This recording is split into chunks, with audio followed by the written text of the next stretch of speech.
A $25 membership in the OFAH includes $5 million outdoor liability insurance, Ontario out-of-doors digital, Lyme disease medical coverage, and special OFAH discounts. Support conservation and take action for your fishing, hunting, and firearms future. Join today.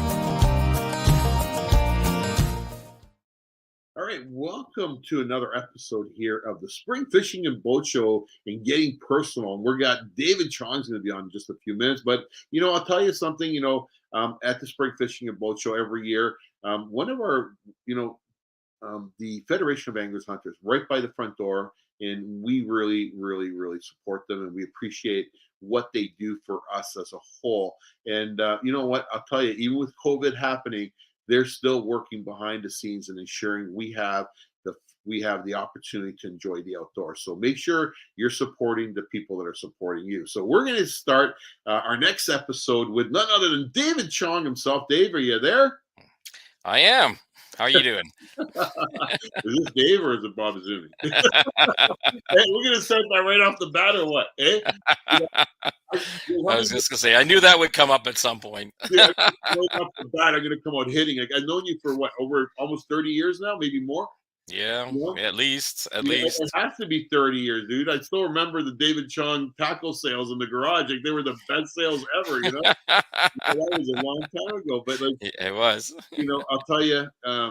We were way ahead of the tackle swaps. Oh yeah. That was better, But it was 25 years ago, dude. When maybe more, actually closer 30 years when we first hooked up and started. We've been friends ever since, and it's pretty cool. It's good to think back and say, hey, how long back in the days of Basking, Ontario, and Chevy Mercury, and that's where all those other things, and then of course Bass Mania came in, and we Justin Fung and I fished your first event on Scugog. So yeah, I remember that.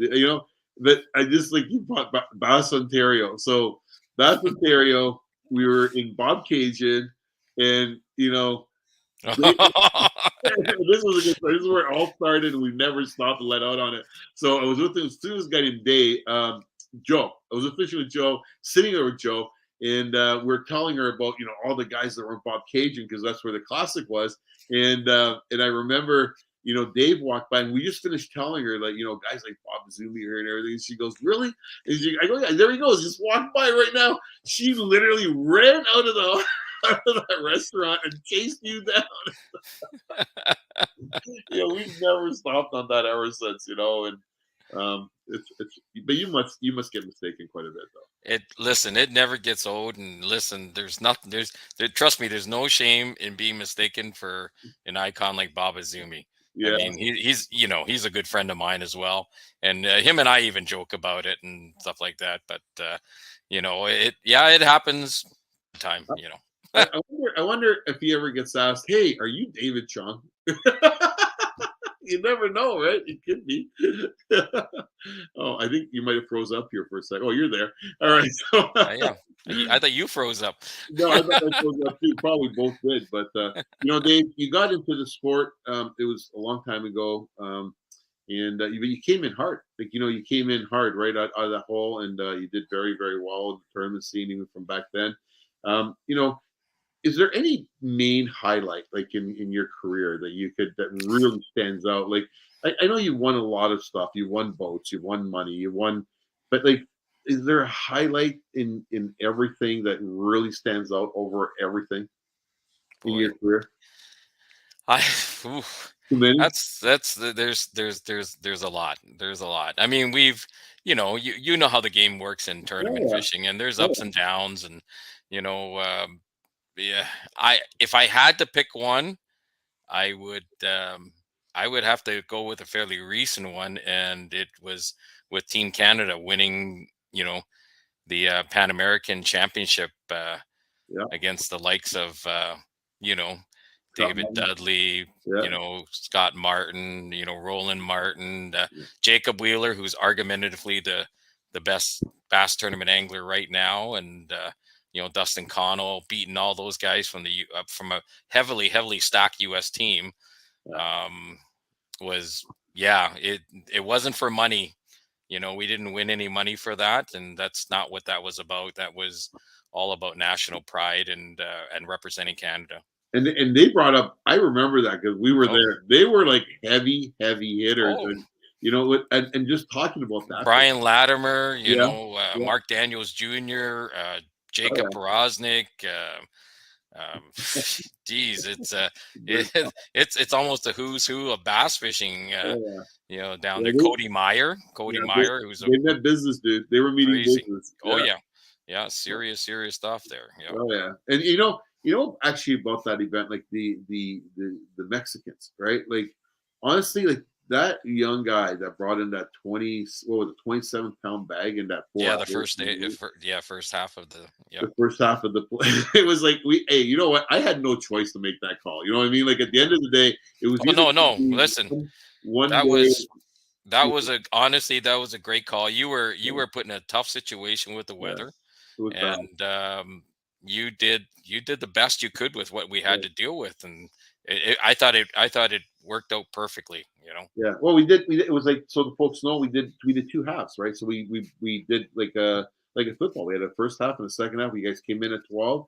We weighed you, and then at 1 o'clock you're out the door again fishing. And you're weighing in right at the crack of dawn. So we had to put all the lights. We had to go buy lights. I'll never forget.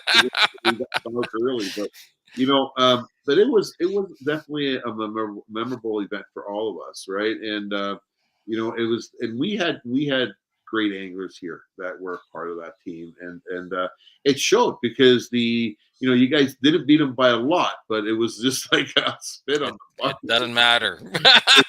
We beat them. That's all that matters. So close, right? And it was like, it was incredible, right? But it doesn't get any closer than that one. That was absolutely crazy. And you've I guess you placed second in the Franny Cup last year or 2 years ago. So like you've come close now to that event, and hopefully this will be the year where you can win it. And it'll be very good. Hopefully, I'll keep my fingers crossed. Wow. We'll be out there trying, that's for sure. So, talking about I guess we're into the bass. We'll talk about bass for a bit, but I just want to clarify because we are going to touch other things because, what are you going to be doing tomorrow? What am I going to be doing tomorrow? I'm going to go ice fishing. So there you go. So David Chong's going to be ice fishing. What are you going to be doing on the opener walleye? Actually, we'll be doing the North GTA Bass Open on Balsam Lake. Oh, real? Not Bass Open, Pike Open. No, yeah, Balsam Lake. It opens. Well, it doesn't open. There's no closed season on Pike and on Balsam, but we always hold it on the walleye opener. Yeah. So okay. You fished it. Yeah, dude. There 2 years in a row I fished it, and I came in 6th both years. Yeah. You had some success there. I got to get a better partner. What are you saying about Benny now?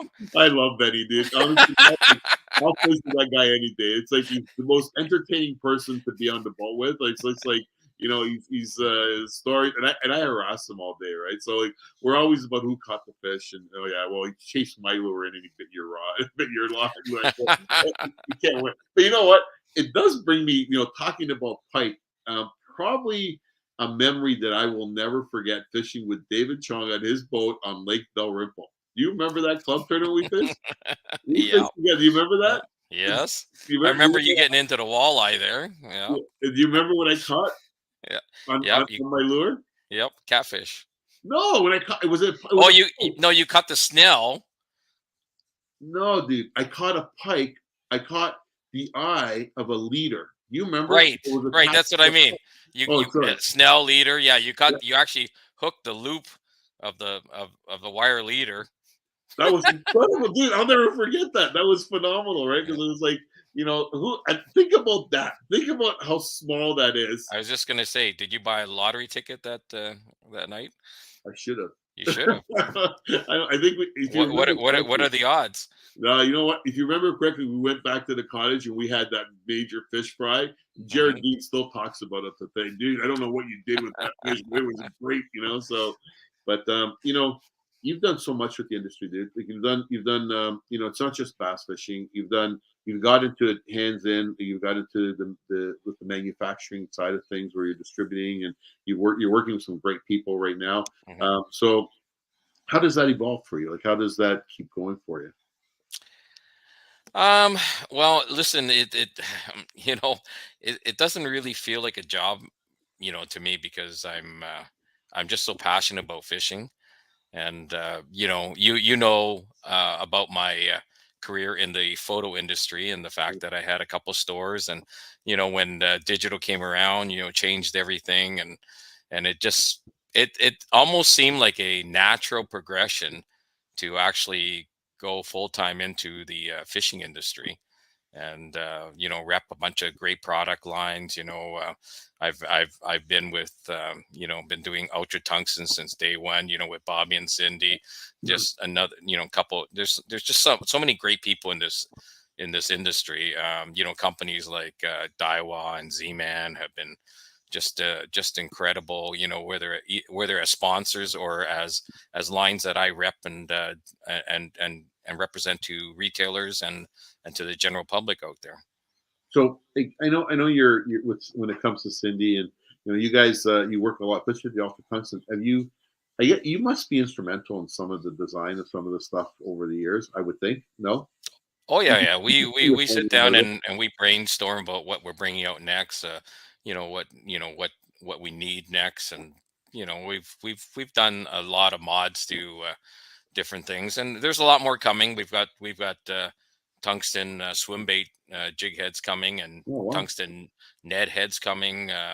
As soon as our supply chain gets corrected and everything, they'll all be here. So Wow. So the supply chain is definitely challenged right now, and it was one of the challenges we had with our show because it was like, could we have came out with a smaller production, and we thought about that, but it's the supply for the dealers, and it's just very difficult right now. So hopefully, do you see any end of this range? Do you see any of this like coming to an end where you're going to start getting the supplies back again in the um, stores? to be straight up honest with everybody, I think we're a couple years from ever getting caught up. Hopefully we do get caught up, but I think we're at least 2 years down the road before we get fully caught up. Wow. You know, So, it's slowly getting there. I mean, we are, making strides. Every week, every month, we're slowly catching up. But it really is going to probably take a couple years before everything kind of rights itself. wow. So Yeah. so we talked about the highlights. What would be a low light of your career? I hate to say that, but like I want to pick your brain. Like, is there anything over the years that you were kind of like really still maybe a little sour about, or maybe I hate to Mm, ask that question, but I gotta no, ask. no, no. It's a valid question. I don't think so. Not as far as my fishing career goes. I really don't. I've had a great time, met a lot of great people, had some great tournaments, had some not so great tournaments. But one thing I've learned a long time ago, if you're in the tournament, side of things, or any kind of competitive sports, you have to have, a real short memory about those bad times, and then you hopefully keep a long memory of those good times, and rely on those when things aren't going so great, and keep you going forward. So, and I hated asking. I didn't like asking that question. I feel bad about That's it. It wasn't what I was looking for. But so you fished obviously most of your tournament fishing career has been team events, but you've done the Canadian Open over the years. You've done a lot of other stuff. So, but when you're fishing team events, like I know all your partners, who was your, not to say your favorite, but who did you enjoy fishing with the most out of all your partners, without putting you on the spot? um do you know what I think, as far as a true partner goes, I'd have to say, Doug Brownridge and I had an excellent partnership. We're still fishing, a few events here and there. He's had to back off because of COVID, and how his business has gone. But you know, with him, it really felt like a true partnership. We had a lot of trust in each other, and our each other's decision making and opinion, and I felt we both could find fish equally as well, and catch them equally as well. So it was very much on a, I think on a very, you know, uh, level playing field between the two of us. Obviously, some tournaments, he'd have a better tournament. Some tournaments, I'd have a better tournament. A lot of tournaments, we both contributed to our success. And you know, I Well, have fished with a lot of great people, and everybody has their strength. But I think as far as a partner, a team member, yeah, just because of how equal we were, yeah, yeah. um, it was a great partnership. Well, Still, it still is. yeah, it would be fair to say that like he, and I don't know how it was on the boat, but he's in the way we all we view Dougie as the largemouth king. You know what I mean? Like that guy is like, if there's a largemouth on that lake, that's the guy that's gonna friggin' find it. I'm telling you right now, like he'll find a largemouth anywhere. And I don't know, and his pig and jigs, he loves his jigs, Oh right? yeah, yeah, And yeah. but then you're kind of like, do you prefer a smallmouth over largemouth, Mm, or? I don't prefer either one. I'm happily fish for, and really, as much as Doug's got that reputation, trust me, he can catch smallies and Oh he yeah, I can know. find No, smallies, and I totally there's know. no, Yeah, would he rather catch largemouth if he could? Well, probably, yeah, but he has no problem catching smallmouth, and he's done and like I said, I honestly, do you know what, right now with the way things are going nowadays, I kind of miss largemouth fishing yeah, because we just don't get to do as much of it anymore. Smallmouth seems to dominate. Well, even well, look at Lake Scugog nowadays. It's yeah. pretty well being won by smallmouth most of the time, and How would you you feel know, about doing a largemouth term, largemouth only on Simcoe? You imagine? eh, dude, you know what? There's some people who would jump all over that because it really I wish it was kind of equal, Yeah, but yeah, there's been a big shift, kind of going back to kind of when I started tournament fishing. So before I tournament fished, a lot of the fishing I did was for smallmouth, walleye, pike. I fished for a lot of different things. When decided to get into tournaments, I did fish a little bit of largemouth, but I wouldn't say I was, well versed at it and everything. But at that time, you had to really be a good largemouth fisherman to have success. And so I worked really hard at that, became what I felt was pretty good at it. Then all of a sudden, the smallmouth turned around and started taking over. And now we've kind of gone in the opposite direction. And I wish it was kind of like equal, wherever you can have one event largemouth, one event is smallmouth, because I love fishing for both of them. I really do. Yeah, I think, well, as a good tournament angler and a guy that's won as many tournaments as you have, you're gonna fish for the fish that are gonna make that win happen at the end of the day. So like, absolutely. we're just talking here right now, and a question I got for you from another side of things, like, do you feel sometimes that you're not fishing against the fish and you're fishing against the competition, or is it always about the fish for you? No, it's always about the fish for me. I don't worry about who's in the field. Listen, we just talked about. I just talked about this with somebody else, earlier today, and we were talking about our fall open that our club holds on Mhm. Rice Lake, and we've done a lot of fall events. You did it. Used to do a lot of great fall events in the Yeah, on Rice Lake, and about people who complained last year when Chris and Corey signed up, yeah. Oh, and for the I'm going, for your "Eh, tournament. Yeah, yeah, yeah, yeah, and going, you know what, I love it when those guys are in it, right? yeah, And they ended up finishing sixth in that tournament, so five teams, including myself and Russ, can walk away and say, hey, we beat two elite anglers. yeah. you No, know but it's there's something to be said about that. You know? it's true, because you win a tournament and all of a sudden somebody's asking you, well, we're Chris and Corey there, and all of a sudden it takes that whole edge off of it, because if you say, oh, they weren't there, or if you say they are there, but like, I guess the reason why I asked that question about, if you're fishing against the anglers, and not necessarily because, but like sometimes the lake favorites are sometimes more deadlier than guys like Corey and Chris, right?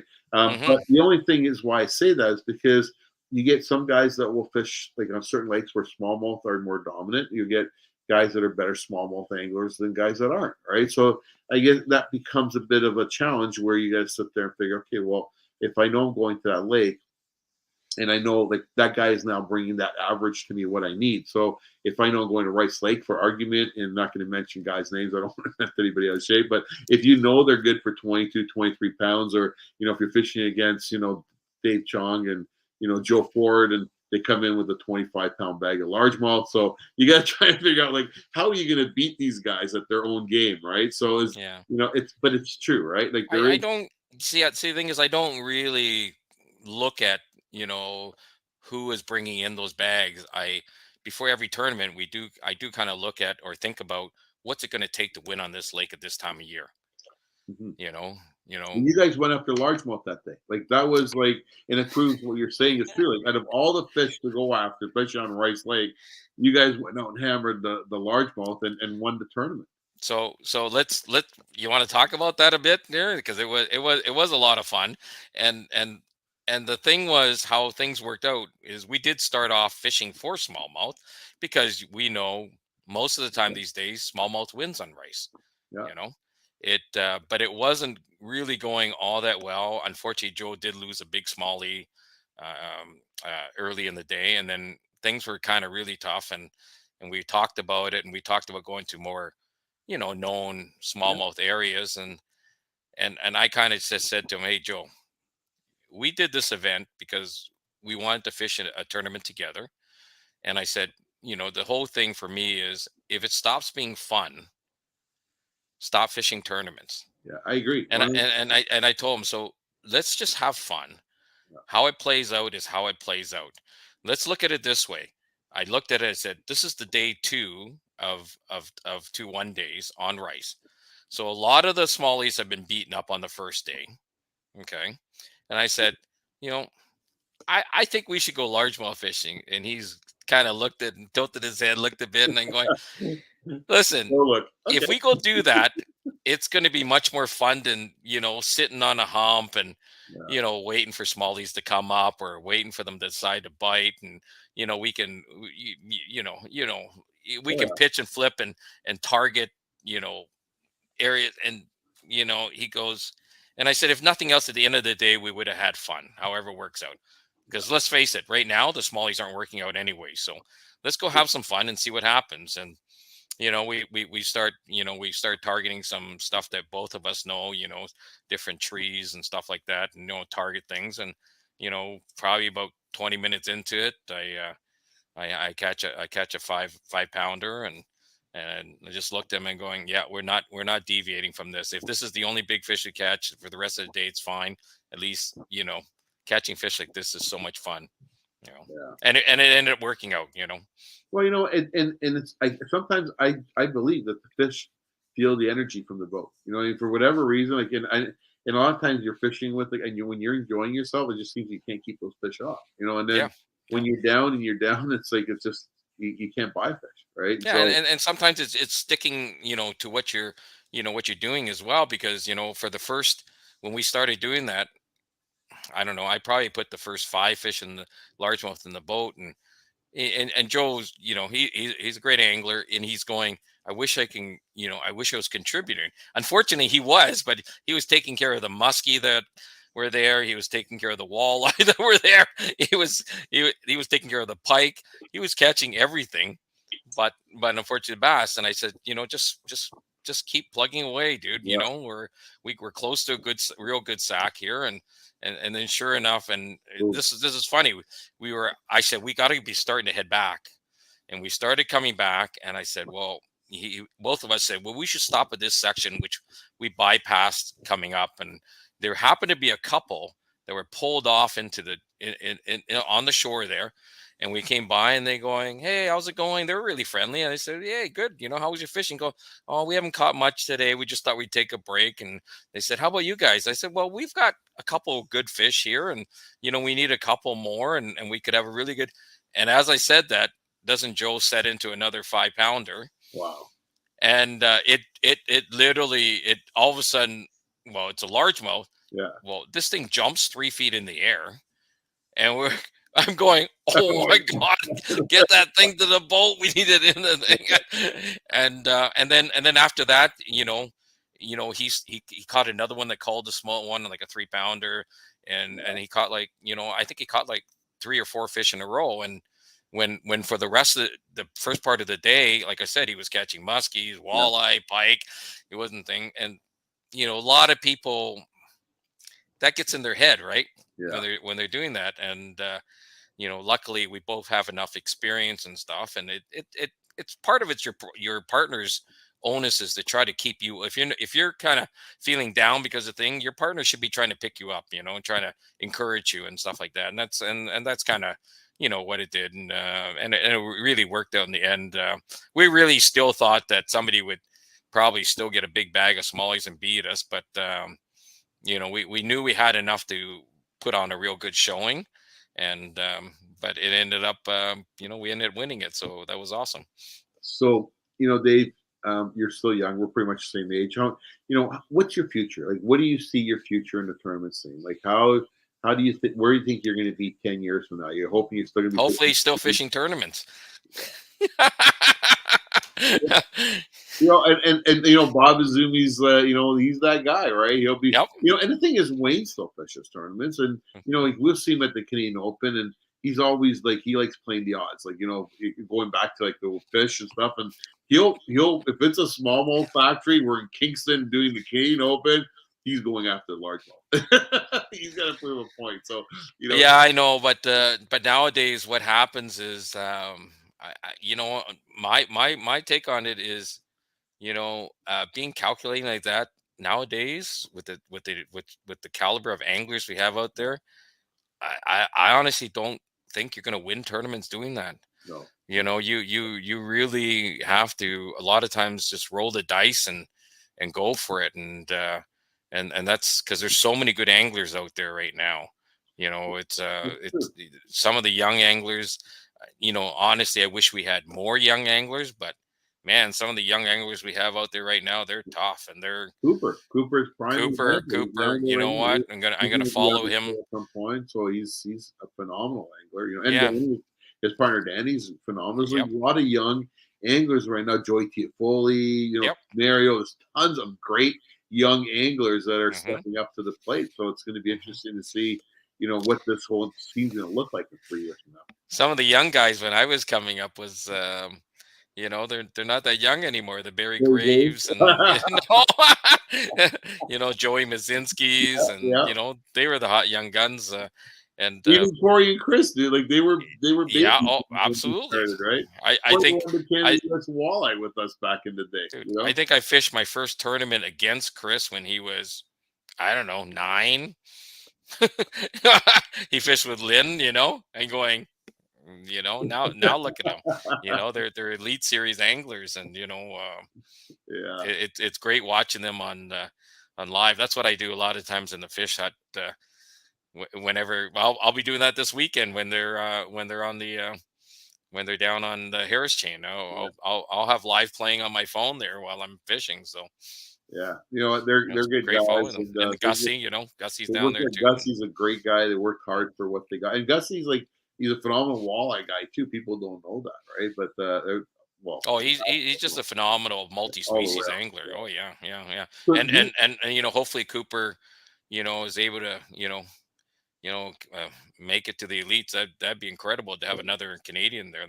That'd be unbelievable. yeah, and he's focused enough. I think he's matured quite a bit, and not matured like in age or something, but just in fishing in general. Where we've seen him where he I think when I say that, like he can put together that game plan a lot quicker now, and that's what's required. They got 3 days of practice in order of practice time, other than a month out.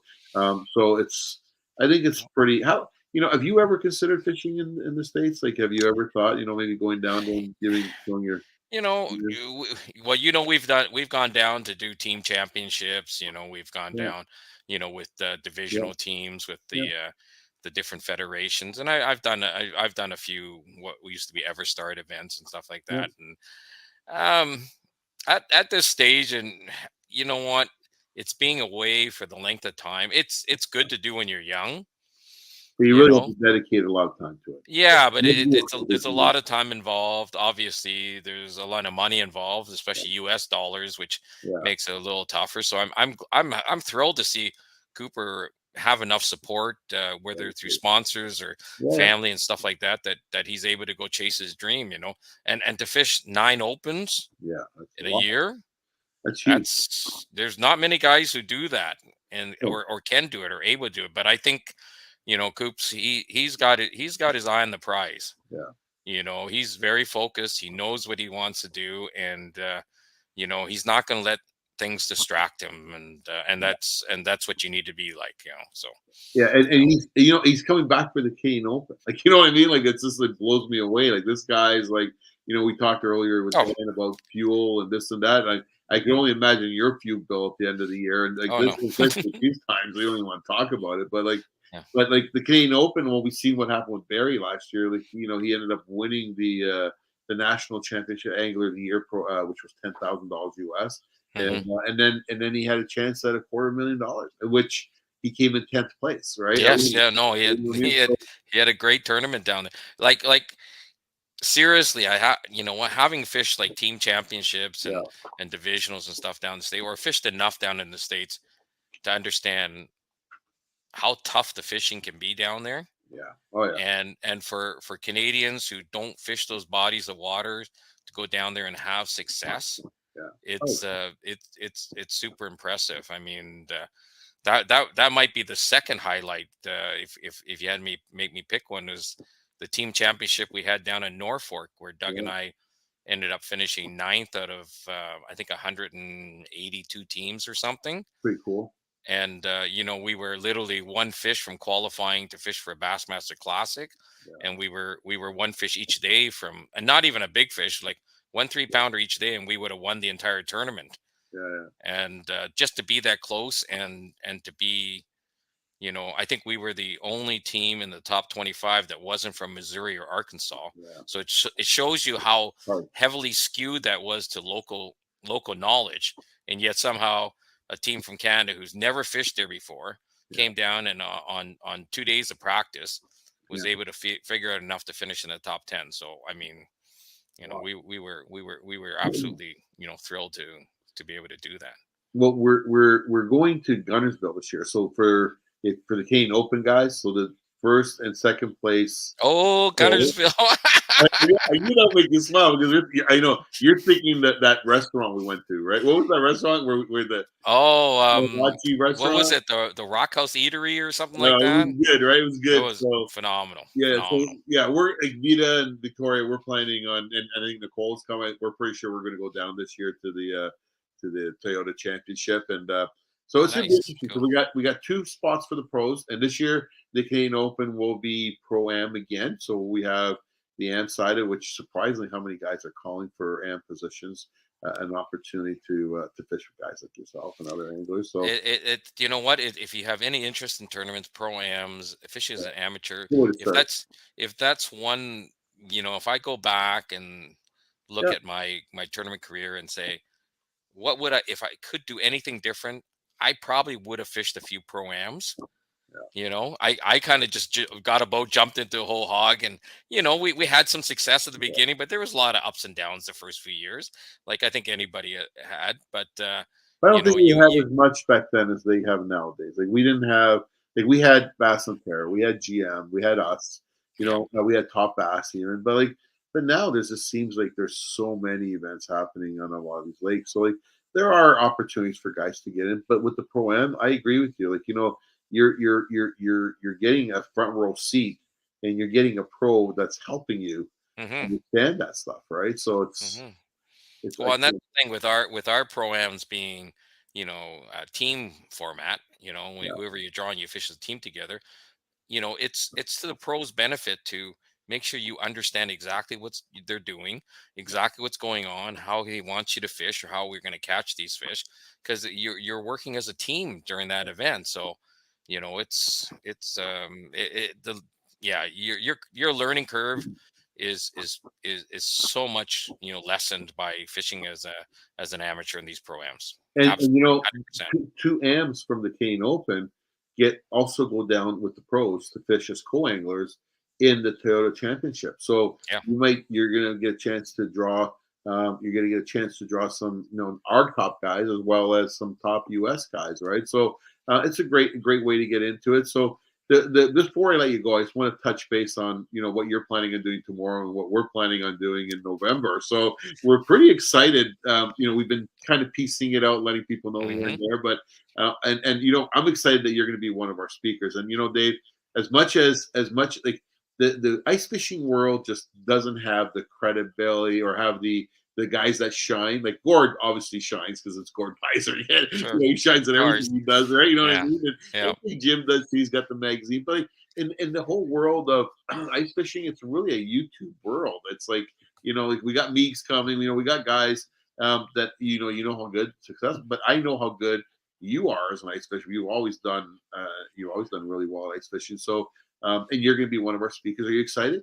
Oh, I'm thrilled. I've always been so jealous of our American neighbors down in Yeah, Minnesota and Wisconsin, because like those St. Paul shows, yeah, they're just crazy. huge Yeah, ice fishing shows, yeah, and I know we've had the Canadian Ice Fishing Expo the yeah. last Does a couple of good years, and job. and it, Does a good it's job. it's great for what it Yeah, is, yeah. Does a good but job. Yeah, the ultimate ice fishing show, yeah. I'm hoping, is going to rival like the St. Paul shows and those shows It's in what we got Minnesota our and eye on, dude. Wisconsin.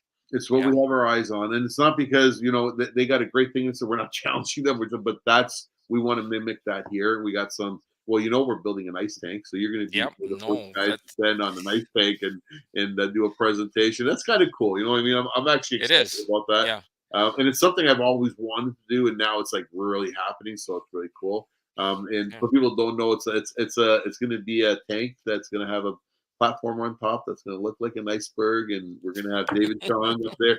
Big Jim already told me, "Don't expect me to go up there."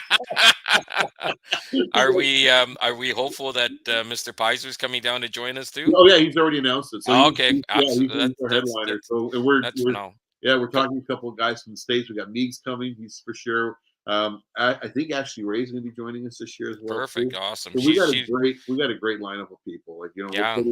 we're pretty stoked about it. I was actually ice fishing with Ashley just the other day. So Yeah, she's a yeah. sweetheart. Yeah. So Yeah. Yeah. she's actually going to be. We're going to have her on one of the episodes here at the Spring Fishing and Boat Show this Cool. year. So I'm pretty excited. Cool. And and you know what? I feel like I was there right from the beginning of her career, and which is kind of cool. From when the WFN started her, and she never quit. Like, that girl No. is like she worked No. very hard, and No. it's not because she's not a good fisherman that she has what she has. She's done very very well for us. Well, the thing about Ashley, and she'll tell you, I had her out on dog cranberry very very very early, probably shortly after the WFN thing. Yeah, You know, of course, everybody wants to fish with her now, but I had her out on dog cranberry, and she was. What struck me was just, and it still does, is her passion for fishing. yeah, oh yeah. She's not out there to say I'm the best fisherman in the world or fisher person. But I'll tell you, you'd be hard pressed to find somebody who can match her passion for fishing. Yeah. You Yeah, know, and people it's don't incredible. know, but she won the FLW Canada Cup, Yep. and with Eric Luzak, and so it just goes to show you, like she's hardcore, dude. Like she's Oh like, no, no, no. she- It's not that she can't do those things as well, but it really, I think her big thing is yeah, she is passionate about it, and she yeah, wants to share her passion, yeah, yeah, with everybody else out there, and especially, of course, the younger girls and stuff like yeah, that, and show them there's a place for them in fishing if they want to, if they love it that much, yeah. they So can you do know it. what?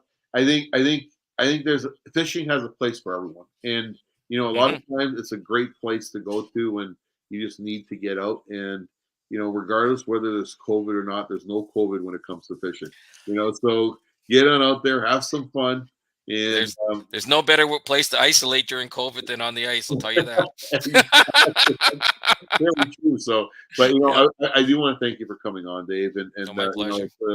it's like we didn't get into so much of we didn't want to get into like the fishing tips things this year. So we I think that there was a lot of educational things that guys have learned from just our talking with you, and getting to know you more personal, because like, the whole idea of this is for people to realize how genuine the guys are that are speaking, that they are qualified, and how much you fish and how much you can actually bring to the table when you are speaking. And the Toronto Boat Show, and hopefully that'll be back next year too. Like, that's something we have fun with every year. Yep, and the fishing show will be absolutely. back next year. So, and now we But got I really am super stoked about the ultimate ice fishing show. fishing show. And I think, I just really think, and of course, while this is going on, lots of people are still out there ice fishing, and yeah. everybody who's ice fishing, hopefully, you are looking forward to it as well, because I think we got a chance to make something really, really big there. Well, one of your sponsors has donated a Yamaha generator so that we're going to hopefully make that announcement. It'll be within the next week. We got a whole bunch of other prizes, unfortunately, come in, and all you got to do is take pictures, tag Yamaha, tag the Ultimate Fishing Show, tag us, and you know what? You got a shot at winning this Yamaha generator. That's the first announcement. That's an amazing prize. That's an amazing prize. A whack of other stuff that's going to be given away. But again, it's just the beginning, and it's going to get better and better. So once again, Dave, thank you for signing on and supporting us with that, and thank you for tuning in with us. So that means a lot. And be safe on the ice tomorrow. That's all I can tell you. So we will. Safety first, always. You know that. You know who lives on your way home. We'll make sure we drop off some fish. Don't worry. Thanks, buddy. All right, man. We'll be talking. That's David Chong, ladies and gentlemen, a personal friend of mine. And I honestly, when it comes to David Chong, probably a personal friend of the whole industry. And he does very well for himself. He's proven himself at tournament levels so many times over and over again. But also his dedication to fishing and on all different areas. So again, you've seen him on the tank, you've seen him in person, you've seen him do the seminars, and now you've kind of had an opportunity to see what he's all about, and he's pretty genuine. So once again, folks, I want to thank you for tuning in. We got a whole whack of more speakers coming in, and if you missed one of the speakers prior to this one, just go back in and tune in, and you can watch it anytime you like. So see you in the next one.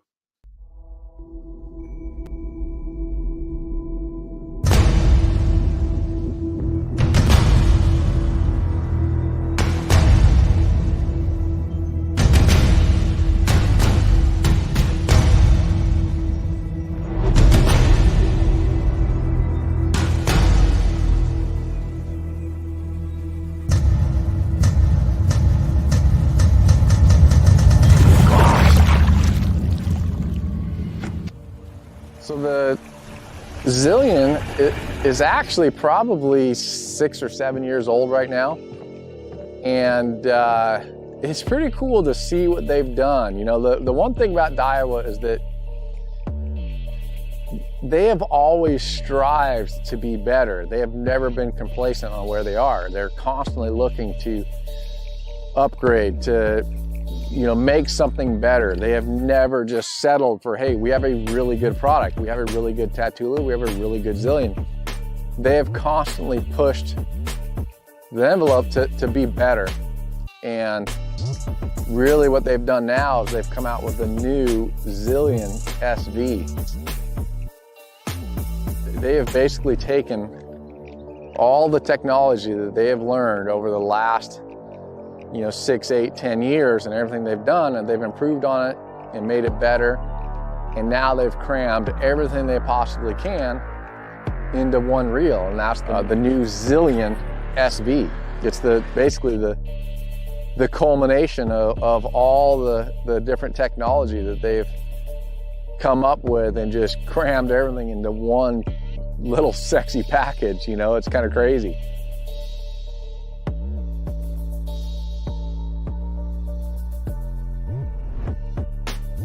What they've done with the new Zillion SV is they basically have a new system.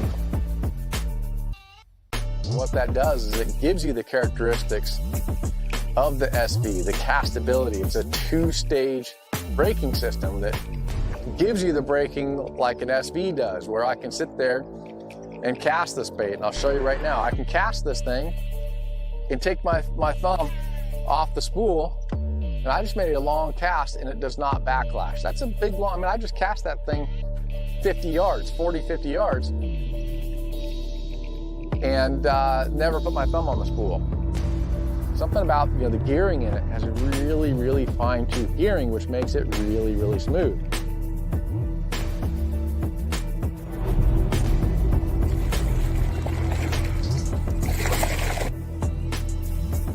Now it feels really good. The castability of it is insane too. The new Zillion SV